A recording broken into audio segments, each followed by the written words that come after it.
Patil open mind YouTube चॅनेलवर आपल्या सर्वांचं मनपूर्वक हार्दिक स्वागत. मित्रो, आज माझा विषय आहे रील्स.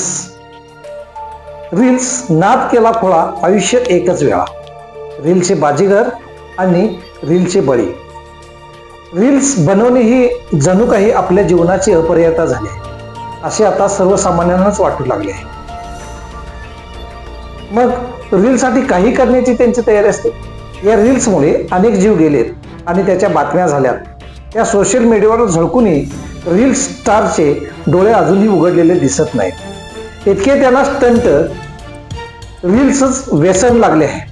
आपल्याकडे सोशल मीडिया अतिप्रमाणात आणि फारच बालिशपणे बोकाळल्याने त्यांच्या परिणामाचा गांभीर्याने विचार केला जात नाही.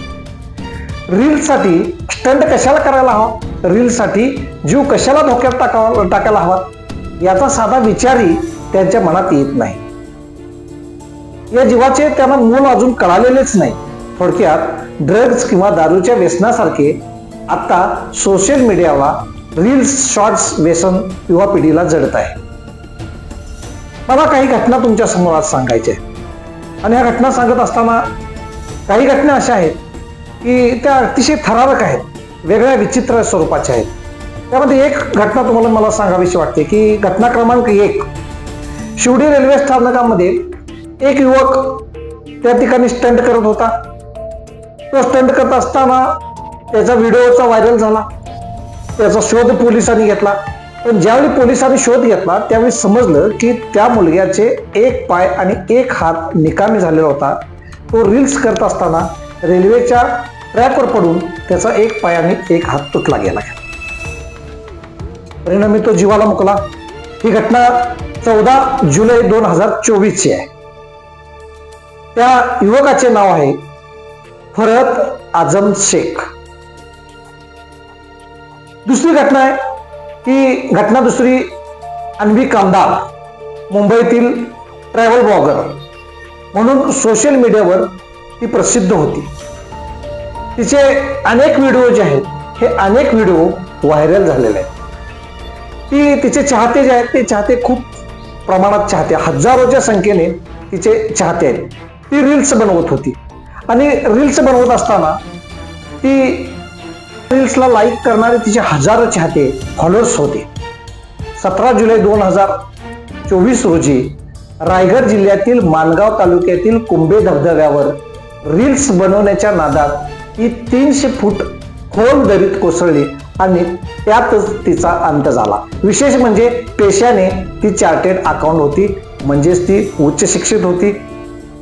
घटना क्रमांक 3, संभाजीनगर, छत्रपती संभाजीनगर खुरादाबाद मध्ये रीलच्या वेडेपणात एक जीव गेला. कार चालवता येत नसतानाही आपल्या मित्राची कार घेऊन एक युवती कार चालवू लागलेली होती आणि कारवरील अचानक तिचा ताबा सुटल्याने ती कार तिला आवरता आली नाही. तिला ताबा तिच्यावर पकड घेता आली नाही. परिणामी ती कार खोल दरीत कोसळली. 23 वर्षीय त्या तरुणीचे नाव आहे श्वेता दीपक सूर्यवंशी. घटना क्रमांक 4, अंगावर शहारे आणणारा असा हा प्रसंग. पुणे जिल्ह्यातील एका धबधब्याच्या ठिकाणी एक कुटुंब त्या ठिकाणी ते धबधबा पाहण्यासाठी गेलं. धबधब्याला तेवढी पाणी थोडं होतं. पाणी थोडं असताना त्या पाण्यामध्ये जाऊन धबधब्यामध्ये जाऊन फोटोग्राफी त्यांची सुरू झाली. व्हिडिओ त्यांचा सुरू झाला. हा म्हणता पावसाचा वेग वाढला, पाण्याचाही वेग वाढला. पाणी प्रचंड प्रमाणात वाहू लागलं आणि हा म्हणता तिला पूर्ण पाण्यानं, मोठ्या पाण्यानं काय त्याला त्या कुटुंबियाला काय त्याला विळखा दिला. अशा वेळी त्या कुटुंबाला पाण्याच्या बाहेर पडता आलं नाही. परिणामी आजूबाजूला असणारे लोक ओरडू लागलेत, त्याला वाचवण्याचा प्रयत्न करू लागलेत. त्यांचाही अखंड धावा सुरू झाला पण काही उपयोग नव्हता. पाण्याचा वेग वाढत होता आणि पाण्याचा वेग वाढल्यानंतर ह्या कुटुंबाची नेमकी काय अवस्था झाली ते आपण खऱ्या अर्थानं या व्हिडिओमध्ये बघितलं तर पाणी वाढायला लागलेलं आहे. प्रचंड पाणी वाढायला लागलेलं आहे आणि हे पाणी वाढत असताना त्यांना वाचवण्यासाठी कोणी आलेलं नाही. हळूहळू एक एक एक एक एक एक त्यातून सदस्य त्यांचा सुटून जातो आणि हे सर्व कुटुंब जे आहेत, हे सर्व लोक जे आहेत, हे सर्व लोक त्या फोटो सेशनच्या नादामध्ये, रीलच्या नादामध्ये पूर्णपणे त्या धबधब्यामध्ये, पाण्यामध्ये पूर्णपणे त्यांचा अंत झालेला आहे. घटना क्रमांक 5, काही दिवसापूर्वी एक युवती 2-3 मजल्यावर असणाऱ्या त्या इमारतीमध्ये एका युवकाच्या हातामध्ये हात धरून ती लोंबकळत होती. तो स्टंट होता. त्या स्टंटमध्ये तिचं चित्रीकरण जे होतं, व्हिडिओ शूटिंग सुरू होतं. तिला त्या दोघांना नेमकं काय करायचं होतं हे माहीत नव्हतं, पण हा व्हिडिओ पूर्व नियोजित केला जात होता. हा एक स्टंट होता. हे एक रील्स बनवले जात होते. परिणामी त्या आजूबाजूला असणारे सगळे लोक त्या मुलीकडे बघत होते.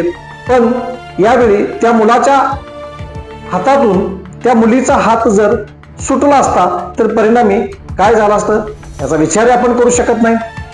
घटना क्रमांक 5 की परवाच पुणे जिल्ह्यातील एक मुलगी मित्रांच्या बरोबर सातारा या ठिकाणी येते आणि पावसाळी सहल साजरी करण्यासाठी, मौज मजा करण्यासाठी ती येते. रील्स काढण्यासाठी उंच टेकडीवरून ती, खाली दरी असते, त्या टेकडीवरून ती रील्स बनवत होती. अचानक तिचा पाय घसरला. 100 फूट खोल दरीमध्ये ती कोसळली आणि कोसळलेल्या त्या मुली ज्यावेळी कळलं त्या मित्रांनी त्यांनी आरडाओरड केला. रेस्क्यूची टीम आली आणि रेस्क्यूच्या टीमनं या व्हिडिओमध्ये आपण बघतोय की तिला खऱ्या अर्थानं वाचवलं. दोर टाकली गेली. रेस्क्यूचे काही त्या ठिकाणी जवान जे आहेत ते जवान त्या ठिकाणी खाली उतरलेत, खोल दरीमध्ये गेलेत. ती जिवंत होती. तिला तळून त्या ठिकाणी दोरीला धरून ते कसे जवान काढतात किंवा रेस्क्यूचे ही लोक कशा पद्धतीनं तिला वाचवण्याचा प्रयत्न करतात हे आपण आता बघतोय. तिला खऱ्या अर्थानं वाचवलं खरं, पण तिच्या अंगातील किंवा तिला ज्या काही दुखापती झाल्या त्या दुखापतीमध्ये तिची जवळपास 30 हाडांना तिच्या क्रॅक गेलं असं हॉस्पिटलच्या सूत्रांच्याकडून समजलं गेलं. पण सुदैवानं ती वाचली. मित्रांनो, की ही रिस्क जी आहे ही रिस्क कशाबद्दल घ्यायची, हे रील्स कशाबद्दल का करायचे आहेत हे जर कोणातून आपल्याला काही सुचलेलं नाही. या सर्व घटनाचा एकच अर्थ या ठिकाणी निघतो की आजची पिढी जी आहे ही पिढी खऱ्या अर्थानं पैशाच्या पाठीमागे लागलेली आहे. सोशल मीडियाच्यावर काही ना काही आपण केलं पाहिजे, काहीतरी दाखवलं पाहिजे, दिसलं पाहिजे. आपण या सोशल मीडियाच्या आहारी पूर्णपणे गेलेलो आहोत हे त्यांना आजपर्यंत समजत नाही. रील्स करणे हा जणू काही त्यांचा जीवन मरणाचा प्रश्न बनला आहे. आपण सोशल मीडियावर म्हणजे या भूतलावर आपलं अस्तित्व नाही असे काही जणांना तरी वाटू लागले आहे. त्यासाठी ते जीवाची पर्वा देखील करत नाहीत. मुळात सोशल मीडियावरील फॉलोअर्स कडून लाईक म्हणजे पसंती मिळवण्यासाठी हा उपद्व्याप केला जातोय. प्रसिद्धी मिळवणे किंवा प्रमोशन करणे हाच या मागील हेतू असतो. आपण काही हटके करतोय हे दाखवताना त्यातून पैसा मिळवण्यासाठी काही लोक जीव घेणा स्टंटबाजीचा आधार घेतात. युट्यूबवर तुमचा व्हिडिओ किती पाहिला जातोय, शेअर किती जण केले जातात, तुमचे फॉलोअर्स किती आहेत, चाहते किती आहेत, यातून त्यांना पैसा जो आहे तो पैसा मिळतो. मग ही मंडळी युट्यूबवरील त्यांच्या व्हिडिओच्या प्रमोशनसाठी रील्स बनवतात, त्यासाठी जीवाची बाजी लावतात आणि ते आपल्या जीवाला काही जण मुकतात. असे धोकादायक प्रसंग, धोकादायक घटना, अतिशय गंभीर घटना, अंगावर शहारे आणणाऱ्या घटना हे आपण आज बघतोय.